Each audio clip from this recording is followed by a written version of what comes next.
আমি যদি 4টা বিয়ে করি তাহলে কি আমার সাথে 4টা বই জান্নাতে থাকবে?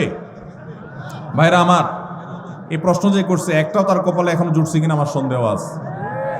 এরকম বেশি বেশি ইটিস পিটিস করার লোকগুলোর আলামত বেশি ভালো হয় না, সাধারণত ব্যতিক্রমও আছে। তো যাই হোক ভাই, আপনি নিজের জান্নাতের চিন্তা চাইতে 4 বউয়ের জান্নাত নিয়ে চিন্তায় আছেন। মানুষ কত রকমেরই থাকে মাশাআল্লাহ। তো এটা নির্ভর করবে আমলের উপর ভাই। আপনার বউ 1 জন না 2 জন 3 জন না 4 জন, এটা ইস্যু না। ইস্যু হলো যে সবাইকে জান্নাতি বানাতে পারলেন কিনা, আপনি নিজে জান্নাতি হতে পারলেন কিনা। যদি সবাই জান্নাতি আমল করেন তাহলে সবাই জান্নাতে যাবেন। আল্লাহ না করুক যদি 2 জন জান্নাতি আমল করেন তাহলে 2 জন জান্নাতে যাবেন। যে জান্নাতি আমল করবে সেই জান্নাতি যাবেন। আপনি নেককার মানুষ হলেন, আপনার বউ 4টা হলো 4টাই একেবারে বাই ডিফল্ট ফ্যামিলি মেম্বার হিসাবে অটো পাস পেয়ে যাবে। দুনিয়াতে অটো পাস আছে, আল্লাহর কাছে অটো পাস বলতে কিচ্ছু।